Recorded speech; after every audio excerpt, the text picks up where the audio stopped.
விஷப்பாம்பு சிவத்துக்கு வாயில இருக்கிறது நாக்கா இல்ல தேல் கொடுக்கானே தெரியல. ஒரு பக்கம் யாழினி முழுகாம இருக்கான்னு தெரிஞ்சதும் சந்தோஷப்பட்ட அவருடைய மனசு, இன்னொரு பக்கம் இனியாவை எவ்வளவு கேவலப்படுத்த முடியுமோ, எவ்வளவு அசிங்கப்படுத்த முடியுமோ வார்த்தைகளால அதை பண்ணிக்கிட்டே தான் இருக்காரு. விஷப்பாம்பு சிவன்லாம் நாய்வால் அதெல்லாம் நிமித்தவே முடியாது. இந்த விஷயத்த மறைமுகமா கௌரி அம்மா சொல்லிட்டு, இனியா இதை பத்திலாம் நீ கவலையே படாத அப்படின்னு இனியாவுக்கு ஆறுதல் சொன்னாங்க. இனியா அதை ஒன்னும் பெருசா எடுத்துக்கல. அவங்களுடைய முழு கவனமும் விஷவள்ளி மேலதான் இருந்துச்சு. விஷவள்ளி தான் காப்பி போட சொல்லி இருந்தாரு விஷப்பாம்பு சிவம். உடனே அந்த அம்மா ரொம்ப சின்சியரா வந்து வேலை பார்த்துட்டு இருந்தாங்க. இனியா உள்ள நுழைஞ்சு சாதாரணமா பேச்சு கொடுக்க ஆரம்பிச்சாங்க. பலாசொலையில தேனை துவச்சு கொடுத்த மாதிரி அப்படி ஒரு இனிப்பான பேச்ச விஷவள்ளி பேசி இது வரைக்கும் நம்ம கேட்டிருக்கவே மாட்டோம். அந்த அளவுக்கு இனியாவே உருகி போற அளவுக்கு என்னமா பேசினாங்க. ஆனா இது எல்லாமே வேஷம்ன்றது இனியாவுக்கு நல்லாவே தெரியும். சரியான நேரம் பார்த்துக்கிட்டே இருந்தாங்க. அப்பதான் தான் பொண்ணுடைய வாழ்க்கையை பத்தி பேச ஆரம்பிச்ச விஷவள்ளி, ஒரு நல்ல மாப்பிள்ளைய நீயே தான் பாரமா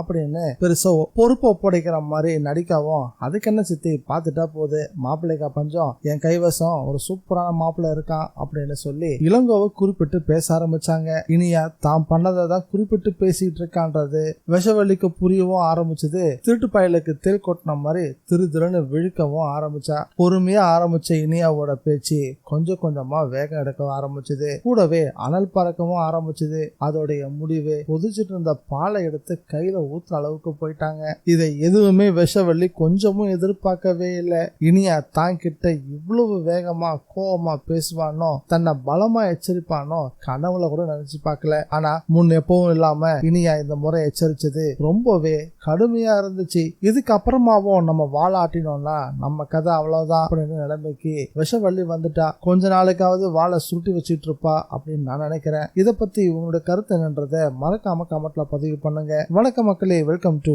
டிஎன் விஜய் ரிவ்யூ. நம்ம சேனலுக்கு நீங்க ஃபர்ஸ்ட் டைம் வந்திருக்கீங்கன்னா சப்ஸ்கிரைப் பட்டனை பிரஸ் பண்ணி நம்ம சேனலுக்கு சப்போர்ட் பண்ணுங்க. அப்படியே இந்த வீடியோக்கு ஒரு லைக்கையும் கொடுத்துருங்க.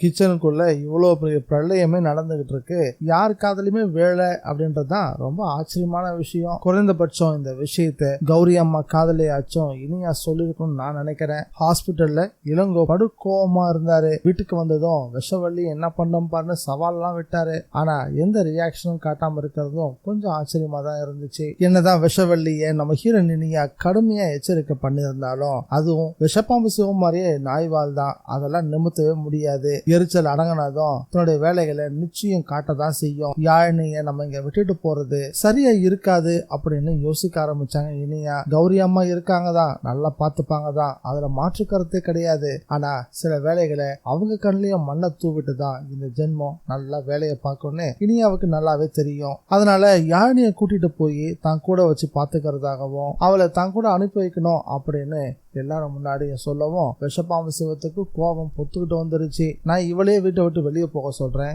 இவன் எதுக்காக யாழினியை கூட்டிட்டு போகணும், அவ வயித்துல நம்ம வீட்டு வாரிசு வளருது, அவெல்லாம் கூட்டிட்டு போக கூடாது, முதல்ல அவளை வீட்டை விட்டு வெளியே போக சொல்லு அப்படின்னு வம்படியா பேச ஆரம்பிச்சாரு. இந்த வீடியோ பிடிச்சிருந்தா லைக் பண்ணுங்க, ஷேர் பண்ணுங்க.